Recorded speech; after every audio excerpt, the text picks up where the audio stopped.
You are an IB history student studying the Cold War, and today I'm going to talk about the Cold War spreading globally beyond its European origins, and I'm going to try to answer the question, as the Cold War moved from its European origins, did it become more dangerous?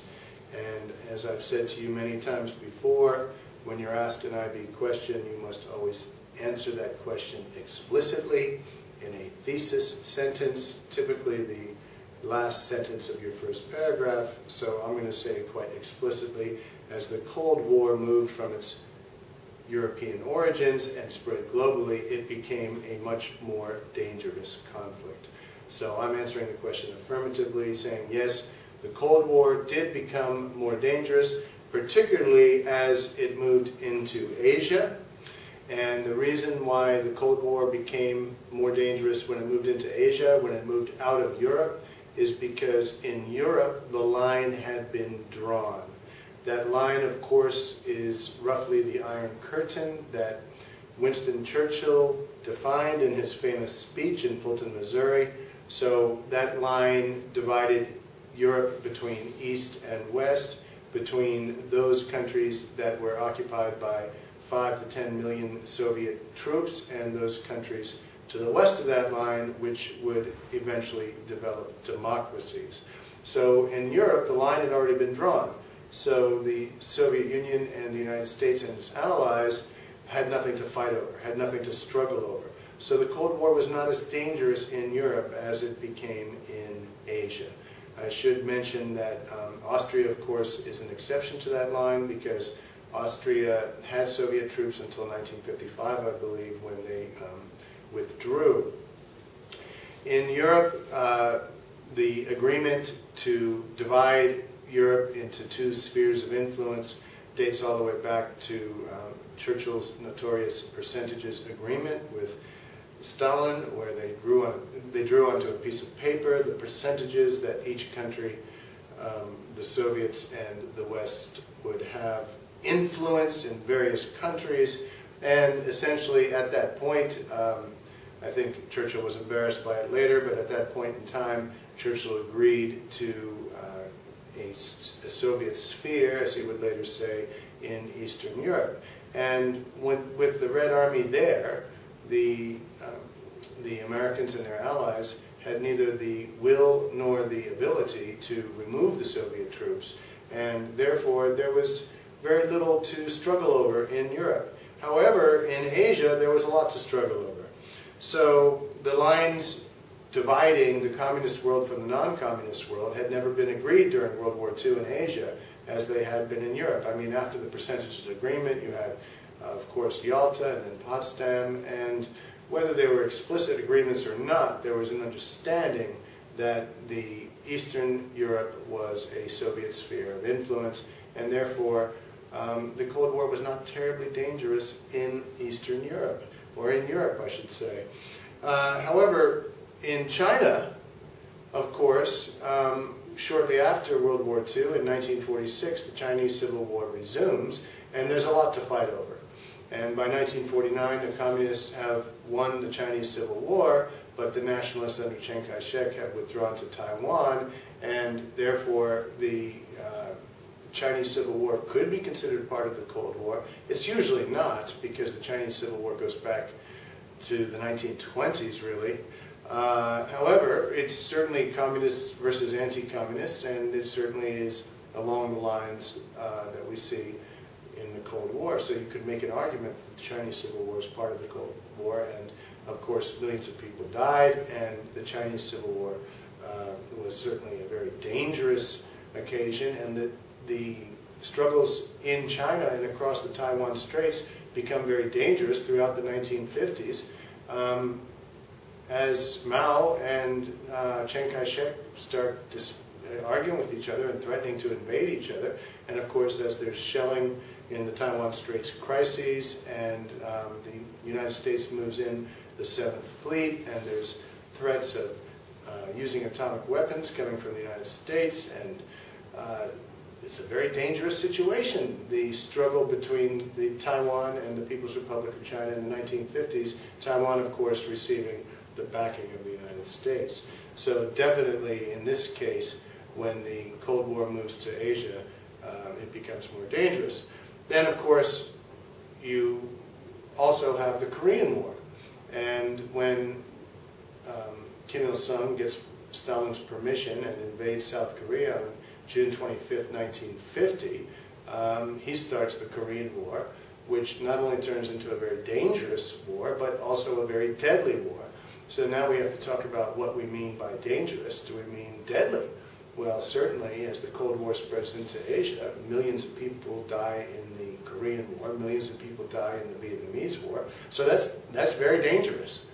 And in the Korean War, there are at least 3 occasions when the Americans consider using atomic weapons. So that's another possibility of defining dangerous as the possibility of nuclear war, and or at least using atomic weapons. In the case of the U.S. in the Korean War, there was some consideration of using tactical atomic weapons, and MacArthur certainly encouraged the Truman administration to consider that, if not actually urging them to use tactical atomic weapons. And other prominent American generals, such as, or Air Force generals such as Curtis LeMay, wanted the U.S. to consider using atomic weapons.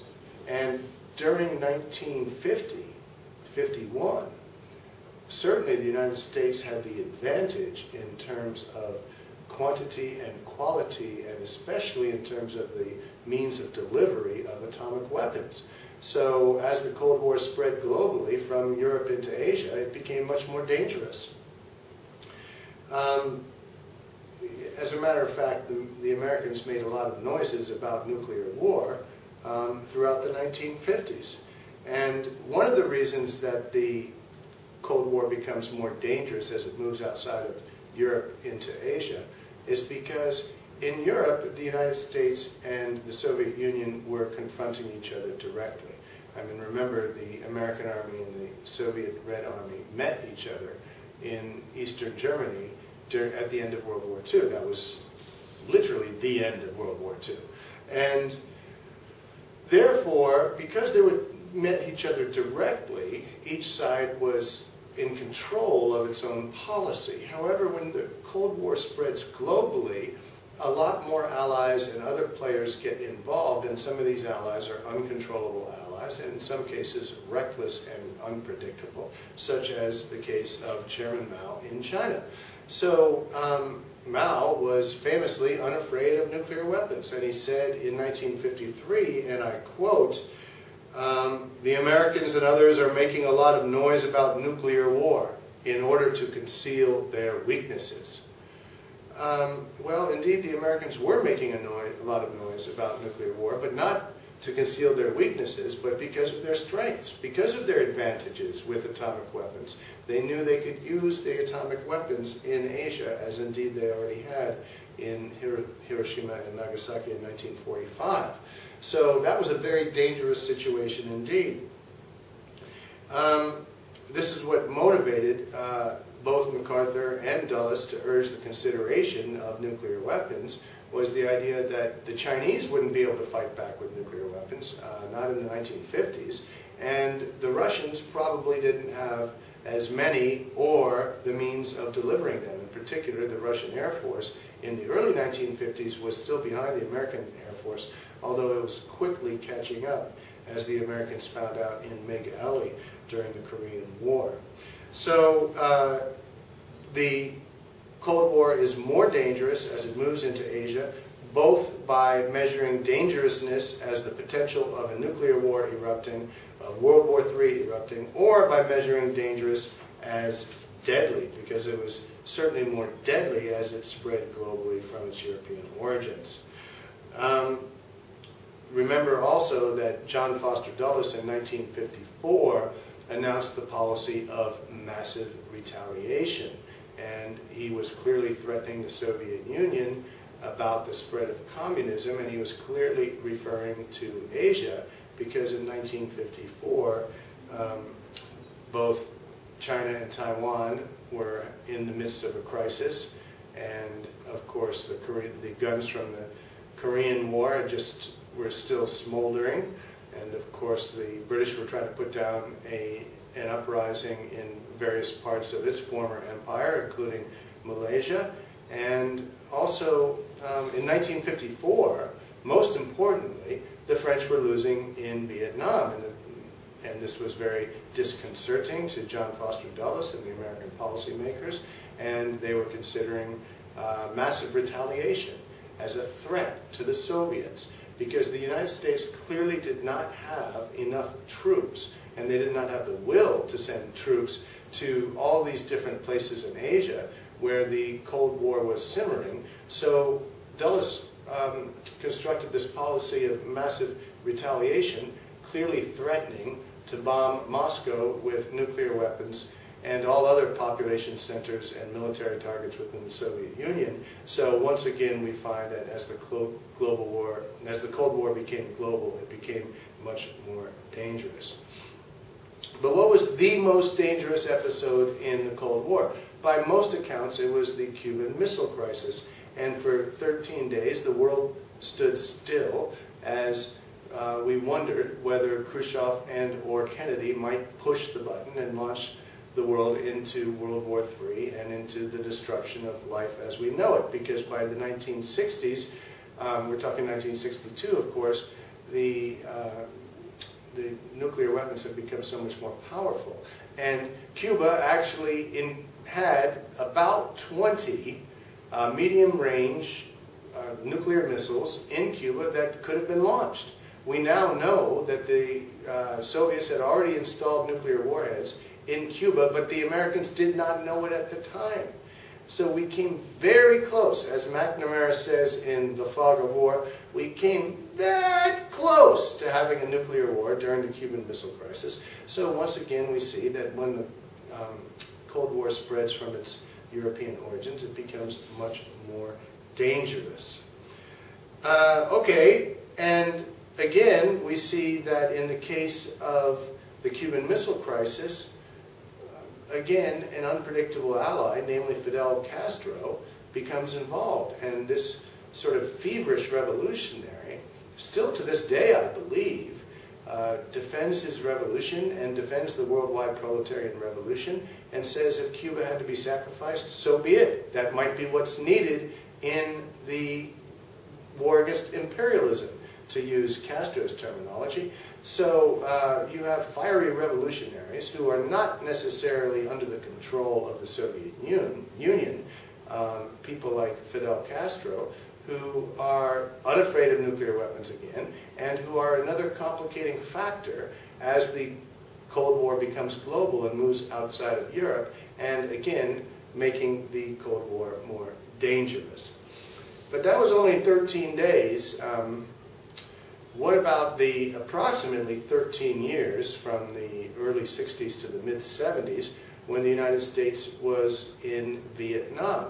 Well, this is absolutely the most dangerous episode of the Cold War, especially if we count danger in terms of deadly, because millions of people died. 3 million Vietnamese people died approximately during the Vietnamese War. More than 58,000 Americans died during the Vietnamese War. Laotians, Cambodians, and all sorts of others, including some of the countries that the U.S. enlisted to help in the Vietnam War, such as South Korea and Australia, died in the Vietnam War. So again, we find that the Cold War has moved outside of Europe into the area which was being contested, the former colonies in Asia. And because this is an area where we're not sure what the future government will be in the 1950s and the 1960s, the Cold War becomes much more dangerous. And also, as we've mentioned before, with somebody like Ho Chi Minh, who is not entirely under the control of either the Soviet Union or the People's Republic of China, who can escalate the war, who is much more concerned about the Vietnamese struggle than he is about the Cold War, we find other players involved that escalate the danger of the Cold War as it moves into Asia. And the U.S. again is considering using atomic weapons in the 1964 presidential campaign. Barry Goldwater was understood to be willing to use atomic weapons, and the exact quotation was to bomb North Vietnam back to the Stone Age. And the U.S. certainly had enough weapons to do that, to completely obliterate Hanoi and other North Vietnamese cities, and they considered doing it, and therefore the Cold War was very dangerous as it moved into Vietnam. And then, of course, in 1968, during the presidential campaign, George Wallace and Curtis LeMay, who I've mentioned earlier, who was the architect of the firebombing of Tokyo in World War II, they again brought up this idea of bombing North Vietnam back to the Stone Age.